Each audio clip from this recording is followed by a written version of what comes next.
Once again, let's try our correspondent Abdurrahman Lamhanna to give us an update on the preparations. Abdurrahman?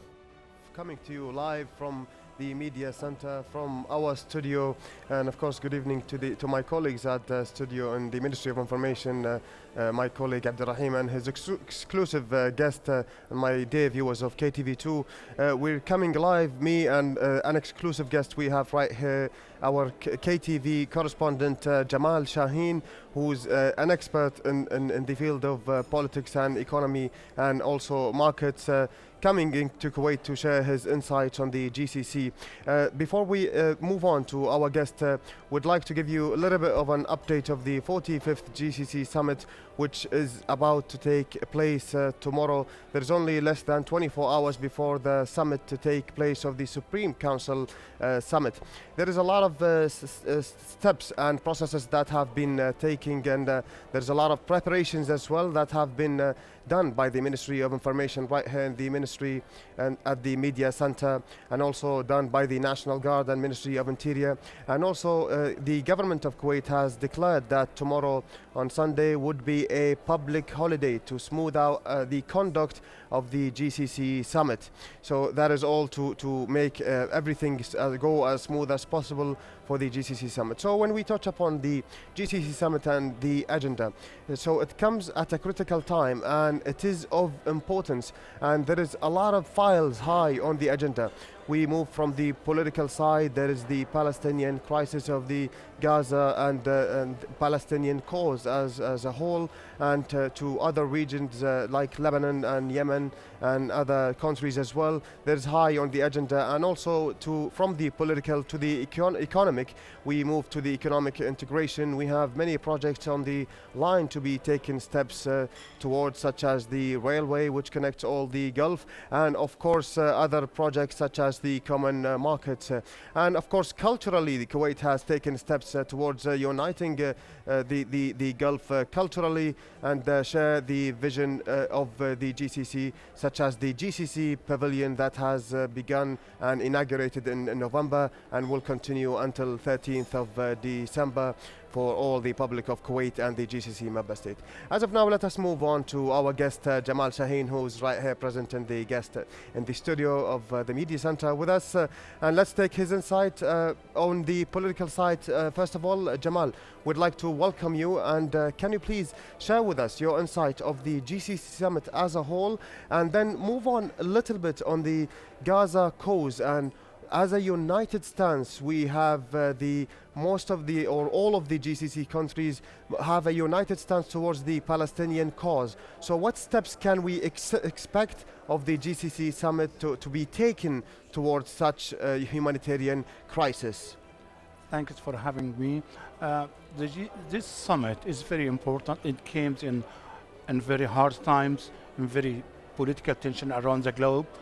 But we have something, this is the most difficult time or the longest time we have instability in Middle East, especially in Gaza. This is the first time since 1948 we have a war, and also October 1973 we have a war between any Arab country and the Israeli for that long. We are nearly 15 months, which is affected not only the economy, but also affected the political and the culture of all population in GCC country. If we talk about what is the country of GCC, all countries have one vision, one stand, one voice. There is no peace until we have a Palestinian state, which and recognized and we have the resolution of the United Nations to have established the Palestinian state in the boundary of 1976, which is the fundamental of any two-state solution.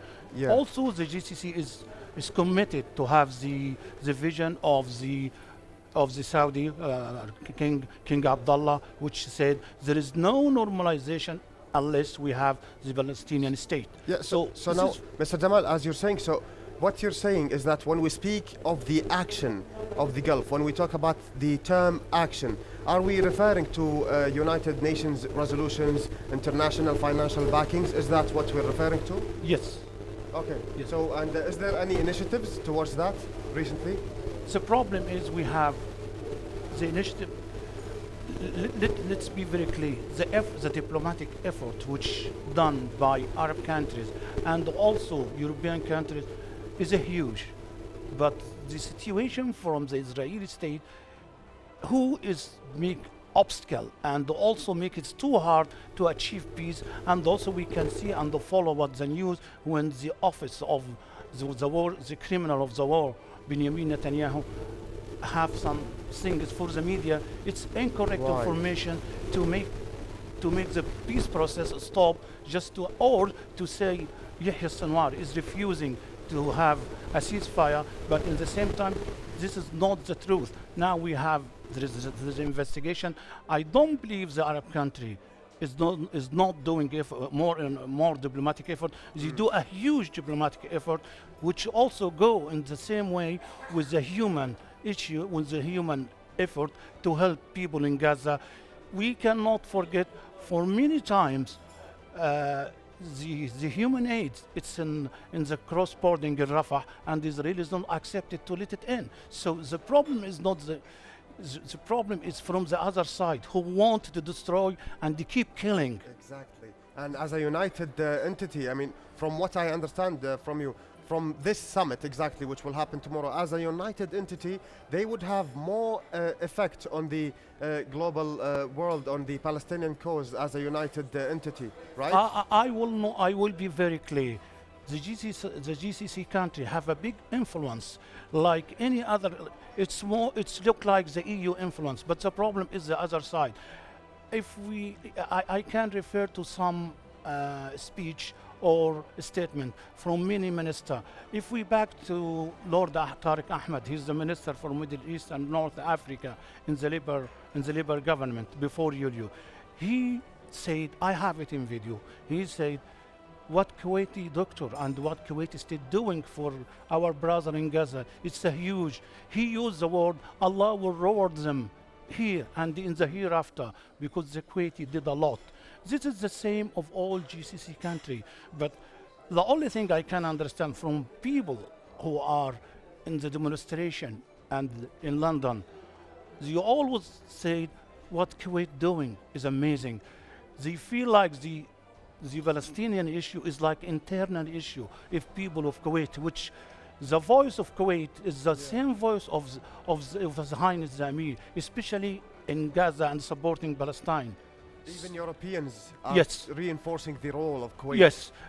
Okay. The minister of North Africa and the Middle East, Hamish Falconer, when Kuwait signed an agreement with them and UNICEF to support 2.7 million people in Yemen and Gaza who are in desperate need, he said the role of Kuwait in helping other and the needy nation is a huge. The reputation of Kuwait in helping poor nation is everybody in the world in United Nations and other knows this reputation, which is also the same reputation of our brother in other GCs. They always helping, Exactly. but Kuwait, what I know from them, they always said this is amazing role. As I don't like to repeat ourselves, like what we said about the parliament yesterday, when the minister said in his official statement, we are very proud about our rules with Kuwait to helping 2.3 million in Gaza and Yemen and the other country with UNICEF. She said that when she have urgent question from the group of Gaza in the UK Parliament. But how is the Gulf, you've been telling me about the Gulf stance towards Palestine. How is it different to other important files on the agenda, such as in handling the case of Yemen, Lebanon, and other countries like that? Do you have any idea on that? Okay.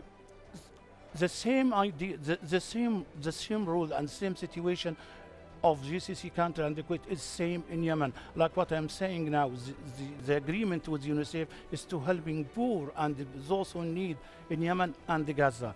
But now everybody, Gaza is on focus, emotionally, politically, and also because the big number of people was killed, it put Gaza on the top. So everybody now is focusing Gaza.